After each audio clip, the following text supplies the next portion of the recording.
20 years later and loads of sequels later, and the first ever Matrix movie is still the best one.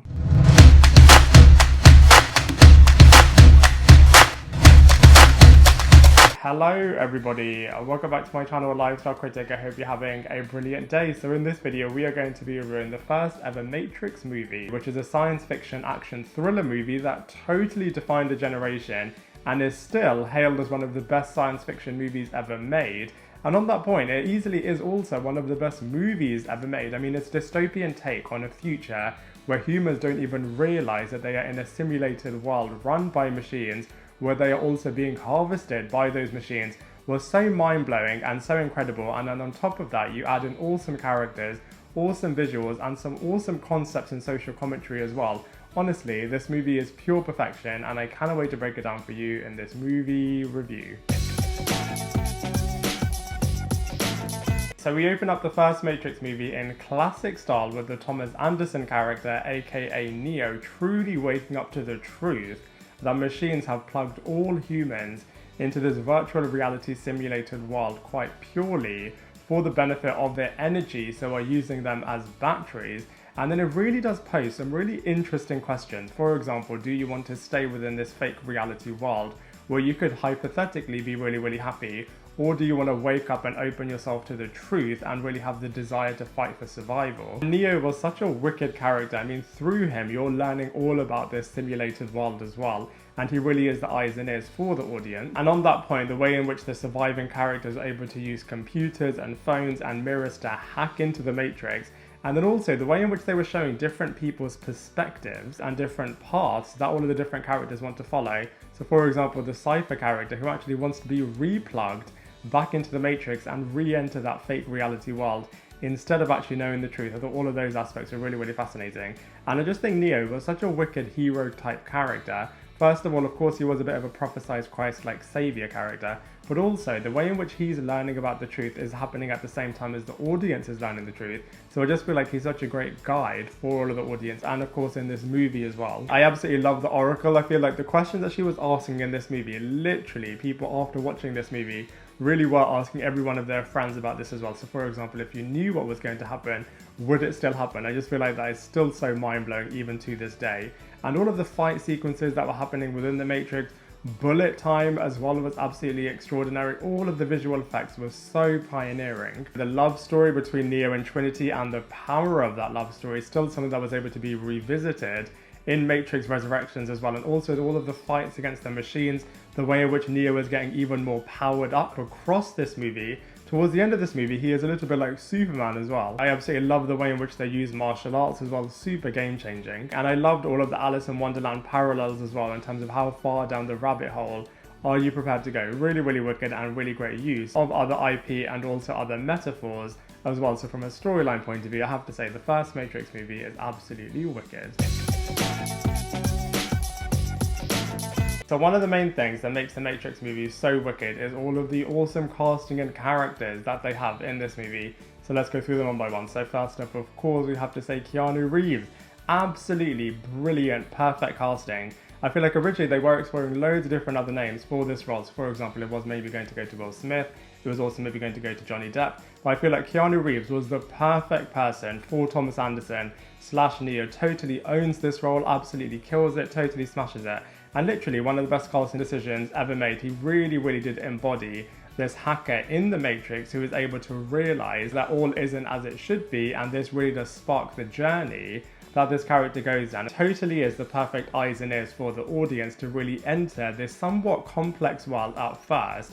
And I just feel like through the Neo character, you're really able to understand everything and then really be with all of these rebel characters in the journey that they're going down. And of course they have really emotional aspects and beats in this film, and I just feel like Keanu Reeves totally is able to make that really believable, as well as the romance story with the Trinity character, so iconic. And then of course they have loads of wicked visual aspects, and I feel like Keanu is just so wicked in all of them. Like I mentioned, all of the martial arts aspects are really cool, and of course bullet time was absolutely extraordinary. and I just feel like Keanu Reeves just made it look really, really cool.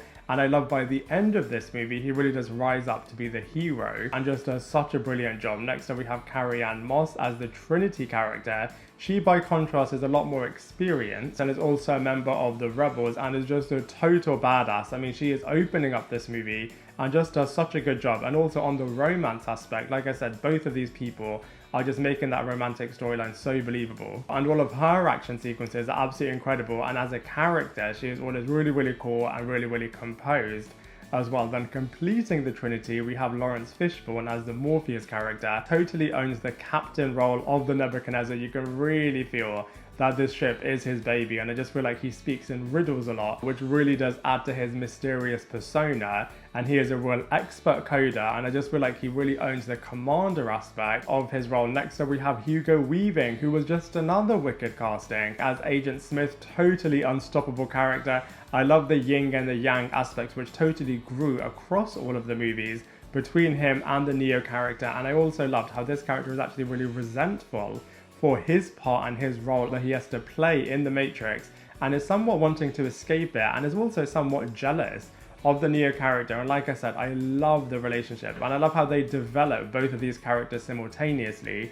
Of course, Neo is getting the most character development, and you're really with him, but I love how actually for once they're really building the villain at the same time.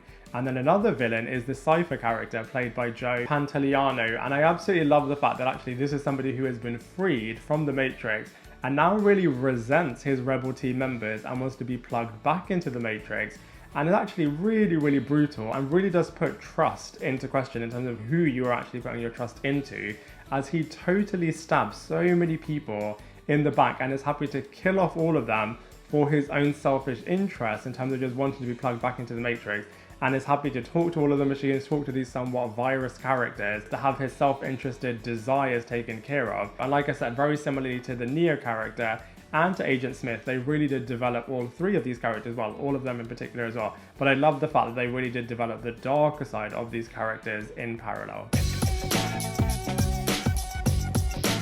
So the storylines of this movie are absolutely wicked, the characters are absolutely extraordinary, but the visuals really is where the Matrix does come into its own. And even though it has been 20 years and some aspects of the visuals are a little bit dated, it still is able to hold up today and has a very unique style with all of the sunglasses and all of the leather. And I feel like not only does the leather look really, really cool, but it does have a functional purpose as well, as they are able to slide through all of the aspects of the Matrix really, really effortlessly. And then all of the visual aspects, honestly, are just absolutely wicked. Like I said before, all of the kung fu fighting is just so cool. I absolutely love the fact that all of the different characters has their own style of fighting as well, and all of the fight sequences are absolutely wicked. Bullet time, like I said, absolutely game-changing at the time. Considering this movie came out in 1999, there was nothing like bullet time that anyone had seen before, and so many other productions, movies and video games have really been inspired by bullet time, yet no one has been able to top it. And the gun sequence where it's Neo and Trinity against all of these machine characters, that gun sequence, I have to say, was absolutely wicked, which culminated on the roof. And I love it when Trinity was up against that final Agent Smith type character, and when she's like, dodge this, and then completely destroys him. And also the subway battle, that really was when Neo and Agent Smith were able to really fight each other, good versus bad, and were able to see even more kung fu powers coming from the Neo character. And then this led to the final battle with Agent Smith, which was absolutely wicked. Neo was able to really see all of the codes of the Matrix and was able to effortlessly stop all of the bullets, which was just so cool. This sequence then got even better in Reloaded, but the fact that it happened in the first Matrix movie was super pioneering, and then the fact that Neo was able to enter into Agent Smith was really cool, and definitely was able to see the consequences of this in the two sequel movies. All of the Sentinels in the real world, the real life versions of how the machines are looking, was really creepy, very X-Men inspired, I'm sure. And the final sequence that we see in this movie is the Neo character flying, which again really was used a lot in the sequels, but as far as the visuals are concerned in the first movie, they are absolutely wicked. So from a comparison point of view, like I said, the first Matrix movie is easily the best one in terms of the whole series, and it also just totally redefined the science fiction genre. And on that point, I feel like it's so much stronger than its competition. For example, Blade Runner, iRobot, Alita, Terminator, Elysium, and I would put it on the same level as Ready Player One, Arrival, and Inception. So overall, I'm sure you can tell, I absolutely love the first Matrix movie. Totally game-changing, really pioneering, and just set the bar so high. I absolutely loved all of the philosophical questions it was asking, all of the visuals were absolutely wicked, and just the storyline narrative in terms of this constructed reality, which just has so much talkability, and still to this day, people are talking about it. And like I said, it just totally revolutionized the science fiction genre, and so for all of those reasons, I have to give it a massive 9 out of 10. Now I'd love to hear what you thought of the first Matrix movie, so let me know in the comment section below. Otherwise, I look forward to seeing you in my next video.